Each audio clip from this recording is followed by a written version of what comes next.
Today, we're going to explore the important interplay between real estate and environmental laws. This area covers regulations that affect how property can be used, developed, and maintained with a focus on protecting the environment. Understanding these laws is crucial because they help balance growth with sustainability, ensuring that real estate practices do not harm natural resources or public health. As we move forward, I'll highlight key legal concepts and how they impact property owners, developers, and communities alike. When we talk about the convergence of real estate and environmental concerns, it's important to understand that these two areas often have different priorities. On one hand, real estate development aims to maximize land value, increase density, and accelerate the construction process to make projects financially successful. However, environmental regulations bring a different perspective to the same site. These laws are designed to protect essential natural resources like water, wildlife habitats, and air quality, while also addressing long-term public risks such as pollution or natural disasters. So, while developers focus on rapid growth and efficient use of land, environmental laws ensure that this growth doesn't come at the expense of our planet and public well-being. Understanding how these two forces interact is crucial for responsible and sustainable development. The National Environmental Policy Act, or NEPA, is the foundation of how we review environmental impacts before major federal government actions. It comes into play whenever a project requires federal funding, permits, or approvals. One of its key elements is the Environmental Impact Statement, or EIS, which is required for actions that could have significant environmental consequences. NEPA was enacted by Congress in 1969, and it officially took effect across all federal agencies in 1970. Then, in 1978, the Council on Environmental Quality established regulations to standardize how NEPA reviews are conducted. Even today, NEPA continues to influence how projects are permitted, how litigation unfolds, and how development timelines are managed. Understanding NEPA is essential for navigating real estate and environmental laws effectively. When we talk about environmental impact assessment in practice, it's important to understand the process involved. It starts with a baseline site review and agency scoping, where we gather existing information and consult with relevant authorities. Then, field surveys, mapping, and impact modeling follow, providing detailed data about the site conditions and potential impacts. After that, we move into mitigation planning and securing the necessary approvals, which ensures that any adverse effects are managed properly.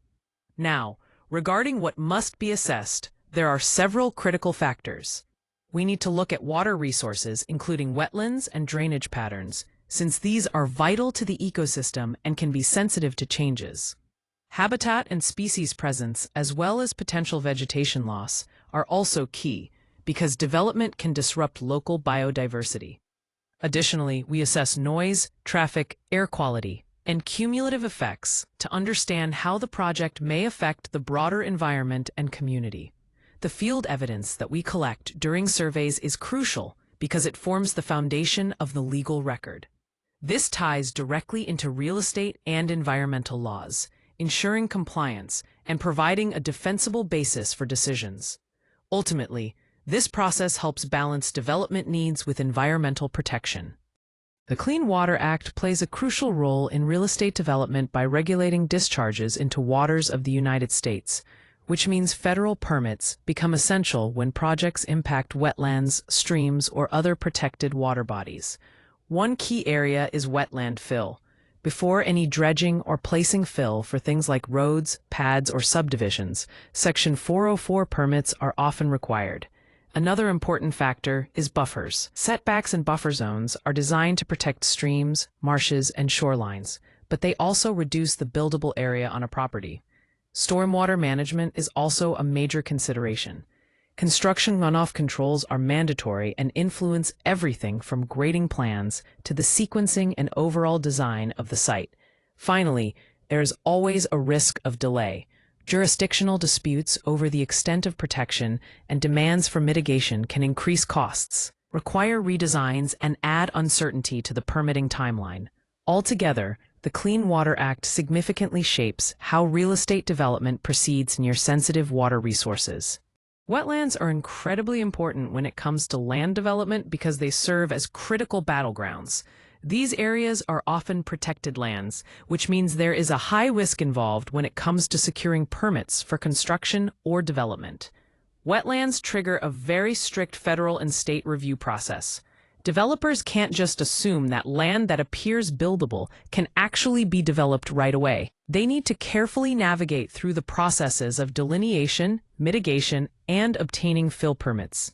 This means accurately identifying the wetland boundaries, taking steps to compensate for any impact on these ecosystems, and securing all the necessary legal permissions before moving forward. Essentially, understanding real estate development within the context of environmental laws, especially those protecting wetlands, is crucial for anyone involved in land development. When we talk about the Endangered Species Act and land use, it's important to understand the constraints this law places on development. First, any disturbance to a habitat can lead to what's called take liability, meaning developers could be held responsible if their activities harm protected species. This often requires careful planning to avoid triggering these liabilities. Second, the process of consultation and permitting under this act can delay project approvals. Sometimes, significantly, developers need to factor in extra time for these regulatory steps to ensure compliance. Third, there are often buffers and timing restrictions applied to development areas, which reduce the actual space available for building. These limits are designed to protect sensitive environments during critical periods, like breeding seasons. The types of developments most affected generally include subdivisions near wetlands, coastlines, or habitat corridors, as these areas are crucial for wildlife. Additionally, infrastructure projects like roads, energy, and utility lines that cross undeveloped land face challenges due to potential impacts on species habitats. Finally, timber, mining, and waterfront redevelopment sites also must navigate these constraints carefully. So, the Endangered Species Act intersects deeply with real estate and environmental laws, shaping how and where development can occur to protect vulnerable ecosystems. Now let's walk through the endangered species permit process and what it involves. First, before any land disturbance begins, approval hinges on demonstrating that impacts will be minimized, justified, and properly offset. It's not just about getting a yes, it's about showing a responsible approach to protecting species. The process starts with a biological review. This means surveying the habitat, identifying any listed species that might be affected. It's important to remember that developers are not merely seeking permission to proceed. They are engaging in a negotiation that results in enforceable ecological trade-offs, balancing development needs with species protection under real estate and environmental laws. This ensures that economic growth and environmental stewardship move forward hand in hand. When we talk about brownfields, we're referring to properties that have actual or suspected contamination, which makes reuse, financing, or redevelopment more challenging. These sites often come with complex environmental issues that can pose risks to health and the environment. One crucial point to remember is that liability for these sites only shifts after cleanup is complete and the site receives regulatory closure. This means that before regulatory agencies confirm the site is clean or properly managed, the responsibility remains with the current owner or operator. Typical contaminants found on these brownfields include petroleum products, solvents, heavy metals, and asbestos.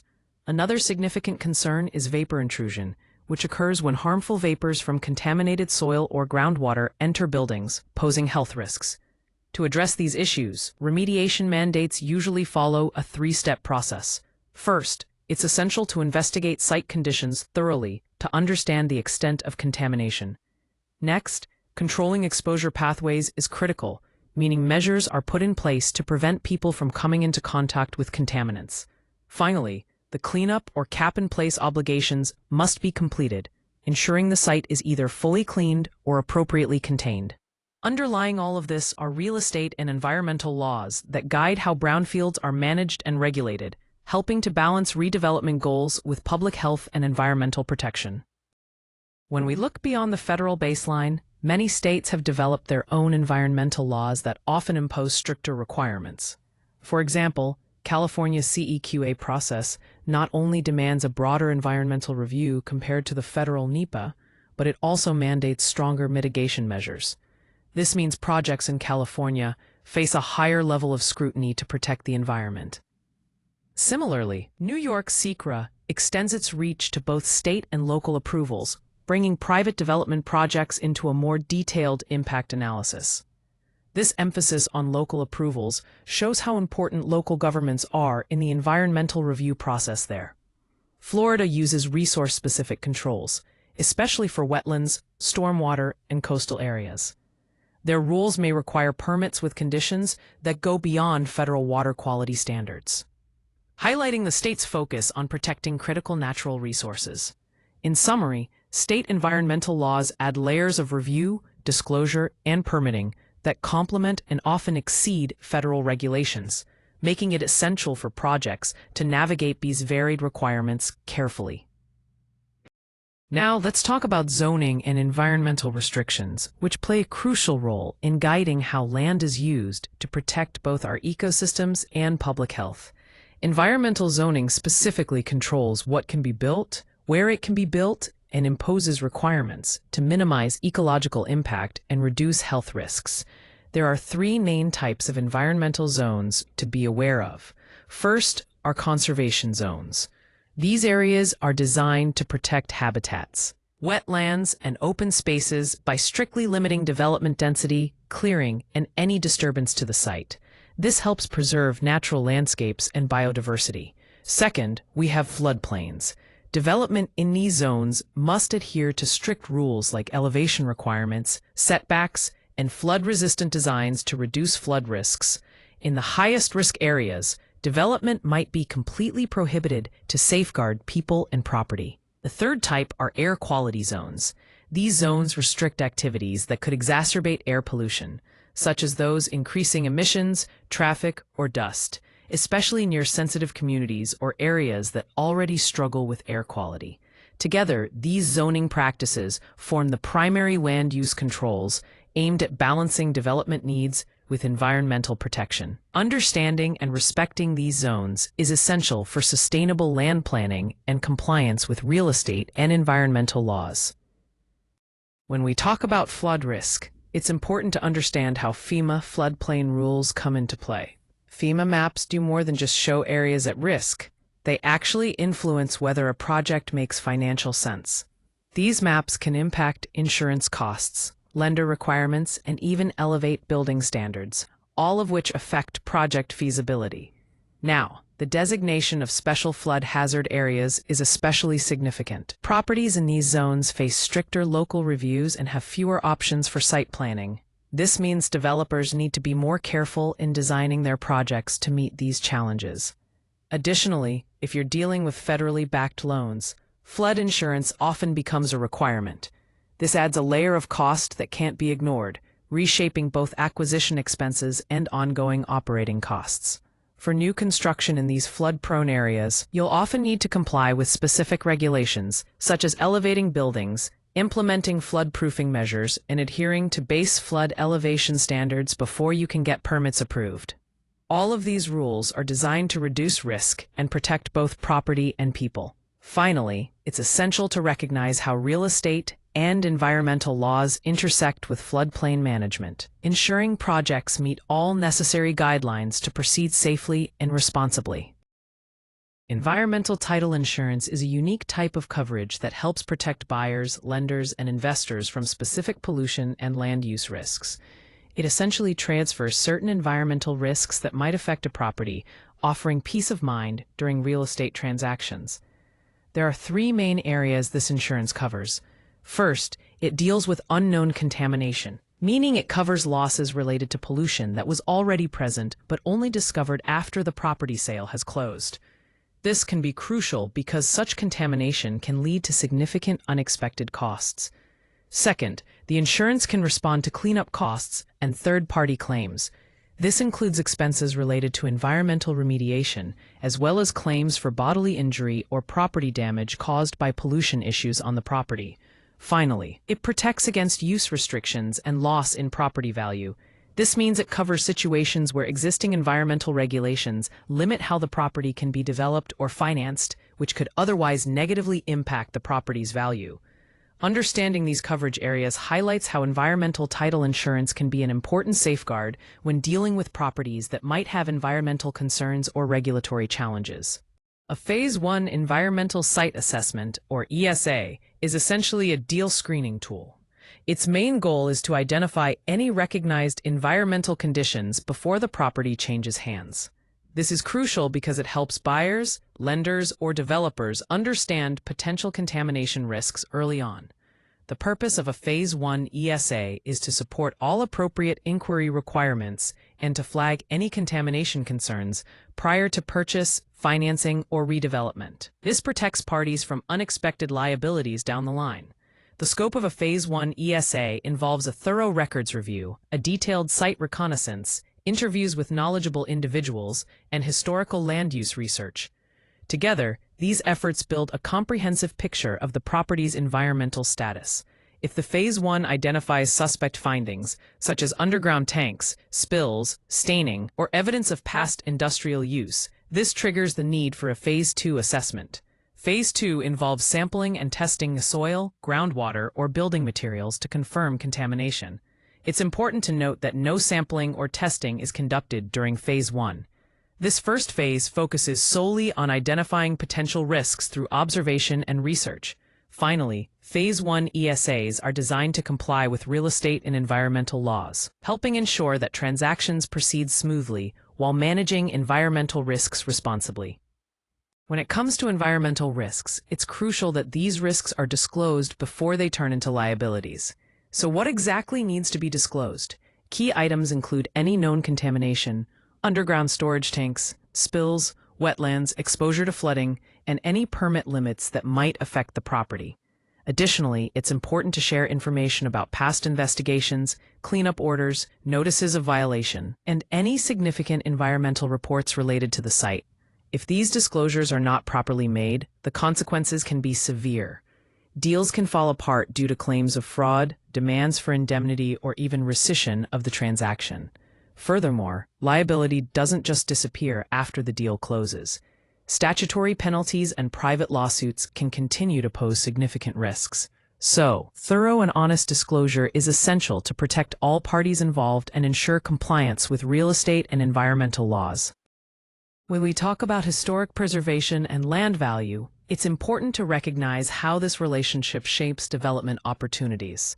Historic designation plays a crucial role by limiting what changes can be made.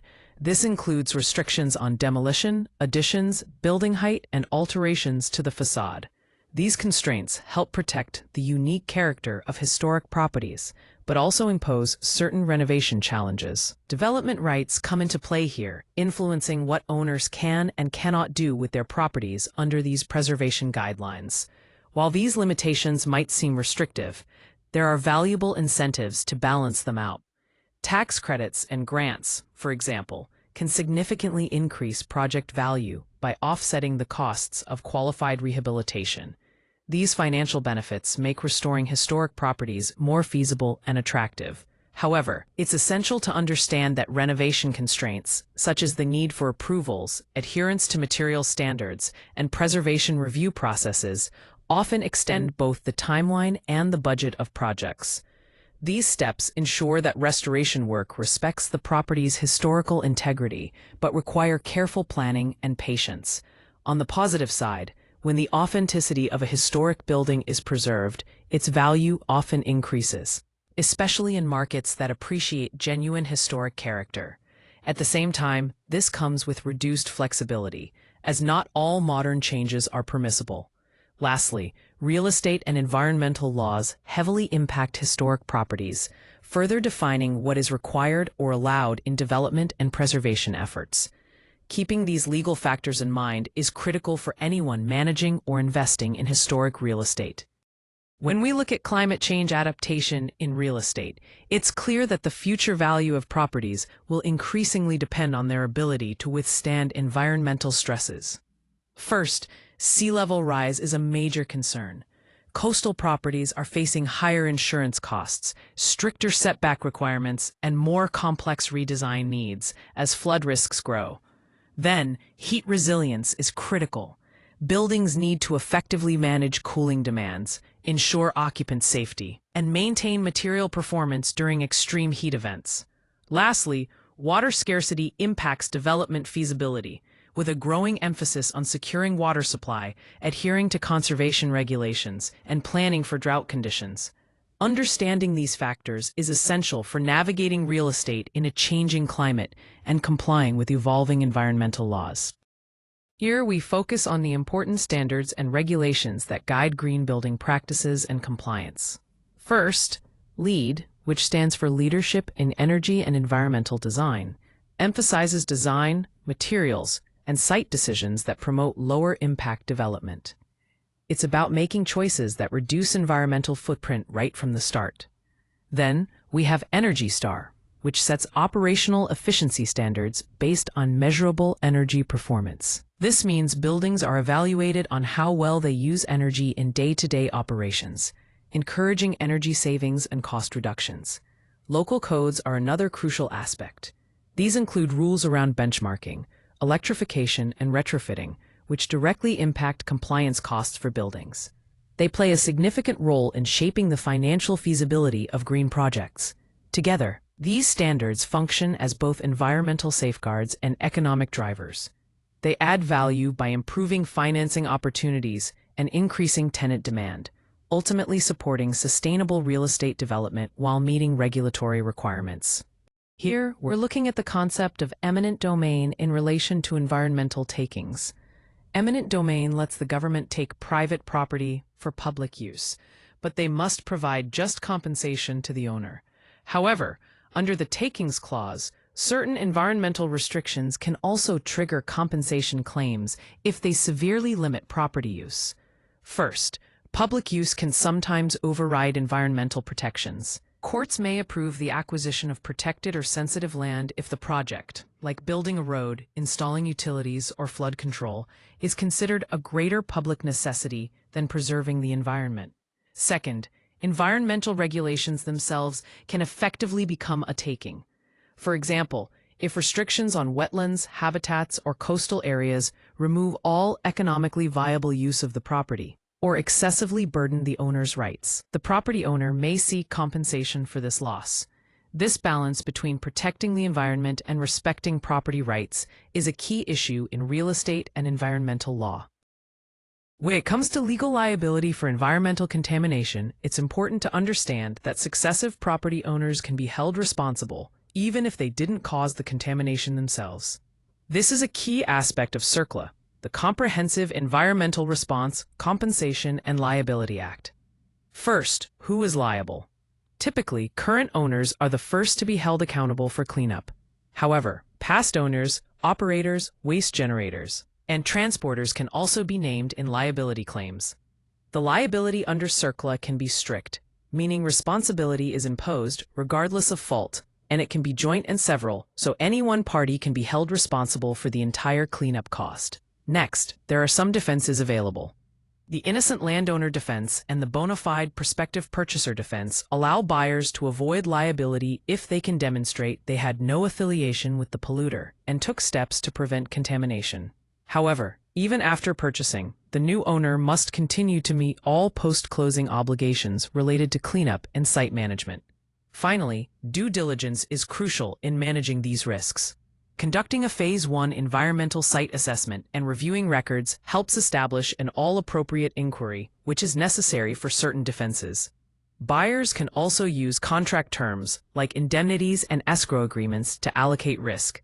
Starting diligence early enables buyers to better understand, price, avoid, or manage potential environmental liability exposure.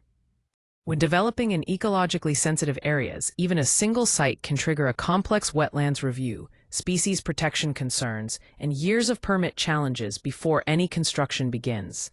One of the main reasons projects stall is because developers face overlapping approvals, the risk of litigation, and pressure to redesign when habitat values are high.